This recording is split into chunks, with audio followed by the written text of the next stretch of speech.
حضرت علامہ محمد بن احمد قرطبی رحمۃ اللہ تعالی علیہ لکھتے ہیں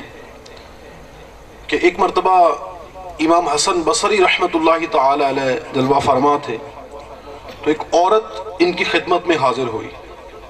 اور آ کر ان کی خدمت میں گزارش کی کہ میری جوان بیٹی تھی، اس کا انتقال ہو گیا ہے، اب میں یہ دیکھنا چاہتی ہوں، خواب مجھے آ جائے یا کوئی ایسی صورت بن جائے کہ میں اپنی اس بیٹی کا حال دیکھ سکوں کہ میری فوت شدہ بیٹی کس کیفیت میں ہے، کس حال میں ہے۔ کچھ ایسا عمل آپ مجھے بتا دیجئے کہ میں وہ عمل کروں تو مجھے اس کی کیفیت کا پتہ چل جائے۔ امام حسن بصری رحمۃ اللہ تعالیٰ نے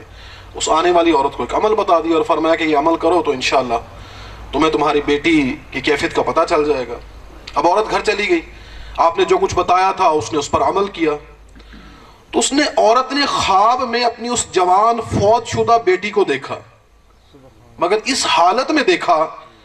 کہ جو اس کی بیٹی تھی اس کے بدن پر تارکول، یعنی یہ لک، یہ جو سڑکوں میں استعمال ہوتی ہے،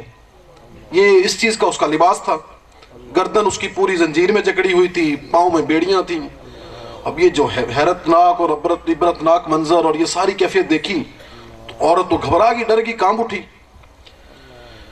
دوسرے دن دوبارہ حضرت امام حسن بصری رحمۃ اللہ تعالی کی خدمت میں حاضر ہوئی اور آ کر عرض کیا، حضور آپ نے مجھے جو عمل بتایا تھا میں نے عمل تو کیا ہے، مجھے اپنی بیٹی کی کیفیت کا تو پتہ چل گیا ہے، لیکن کیفیت جو ہے وہ یہ ہے، میں تو اس کیفیت کو دیکھ کر اور پریشان ہو گئی ہوں۔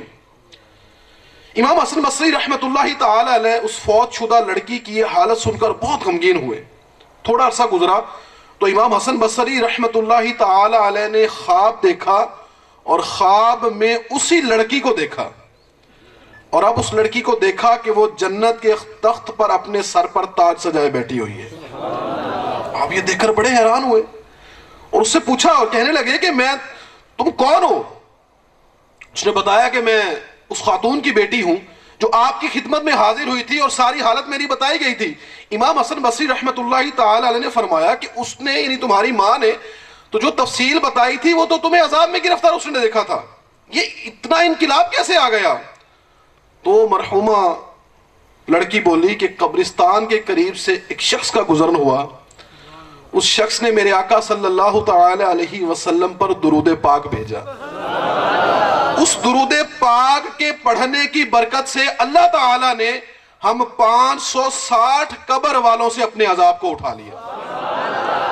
سبحان اللہ۔ میرے پیارے پیارے اسلامی بھائیوں، غور کیجئے کہ آپ نے درود پاک کی برکت دیکھی کہ الحمدللہ عز و جل، ہمارا پیارا پیارا رب عز و جل اپنے محبوب کریم صلی اللہ تعالی علیہ وسلم سے کتنی محبت فرماتا ہے کہ جو نبی پاک صلی اللہ تعالی علیہ وسلم پر درود پڑھتا ہے تو درود پڑھنے کی برکتیں اس شخص کو تو ملتی ہی ملتی ہیں، اور یہ درود اگر قبرستان میں پڑھا جائے تو اس کی برکت سے 560 قبروں سے عذاب کو اٹھا لیا جاتا ہے۔ تو میرے پیارے پیارے اسلامی بھائیوں، غور کرنا چاہیے کہ ہم اپنی زندگی میں کتنا درود پڑھتے ہیں، اور یہ وہ مبارک مہینہ ہے، خاص طور پر شعبان المعظم، اسے تو علماء فرماتے ہیں کہ یہ خاص طور پر درود پاک زیادہ پڑھنے کا مہینہ ہے۔ اس کی کیا وجہ؟ کہ جو قرآن پاک میں آیت درود ہے وہ اسی شعبان المعظم میں نازل ہوئی تھی۔ اللہ ہمیں توفیق عطا فرمائے کہ ہم کثرت سے اپنے آقا و مولا صلی اللہ تعالی علیہ وسلم پر درود و سلام پڑھنے والے بن جائیں۔ آئیے بلند آواز سے ایک بار نبی پاک صلی اللہ علیہ وسلم کی بارگاہ میں درود و سلام پڑھتے ہیں۔ صلو علی الحبیب صلی اللہ تعالی علی محمد صلی اللہ تعالی علیہ وآلہ وسلم۔